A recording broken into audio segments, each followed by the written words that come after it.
সমস্যা হয়েছে, ফ্রিজে যা মাল রাখছি সব নষ্ট হয়ে গেছে, সব নিয়ে ডেনো ফেলাইছি।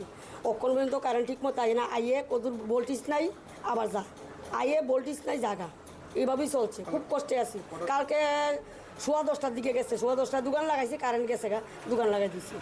আজকে আয়া কারেন্ট পাইছি না, ফ্রিজে যা মাল রাখছি সব শেষ।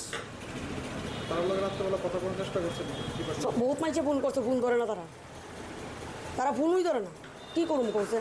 আমরা ভাই গরিব মানুষ, দিনাই না দিন খাই, ফাস্টফুডের মাল তো ফ্রিজে রাখুন লাগে। যেমন রাত্রেবেলা তরকারিটা রান্না করে রাইকা গেছি, আয়া দিই তা পচা সব নিয়ে ফেলাইছি। কাস্টমারের তো আর পচা খাওয়ান যাইতো না। কারেন্ট এই মাত্র আইতাছে যাইতাছে, অক্ষণে আইতাছে যাইতাছে, এই মাত্র। এটা তো করতে পারি না, সমস্যা কী হয়েছে করতে পারি না। রাত্রের থেকেই নাই, খুব কষ্টে আছি। এইটা বিজয় কুমার চমনি ম্যাগনেট ক্লাব। ওই তো রাত্র 10টার সময়, 10টাতে কারেন্ট, 10টার সময় কারেন্ট গেছে। আজকে এক্ষণে কটা বাজে দেখেন, এখন আইছে। কয়েকবার কমপ্লেন করা হয়েছে, কমপ্লেন করার পরেও কোনো বুঝো নাই, তারা তোদের না। মানে কমপ্লেন আমরা করতেছি কালকার 3-4বার কমপ্লেন করে বলবো ওই কেবল ডিস্টার্ব হয়েছে, হয়েছে সারা রাত তো কারেন্ট কমপ্লেন হাই প্রেশার। তাহলে কটার সময় কারেন্ট গেছে? 10টা, কালকে 10টা।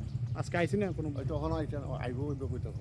কি সমস্যা হয়েছে কি তারা তো জানতে পারছে? কেবলের সমস্যা হয়েছে, কেবল ওই মাটির তলের কেবল। তারা রাত্রেবেলা ফোন করা হয়েছে, ফোন আইসে না?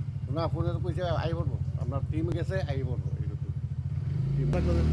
জল নাই, জল রান্না বান্না হইতে পারতো না, জলে লেগে রান্না করতে পারতো। কোন জায়গা? পিছনে আবার ওলকানি বেরিয়ে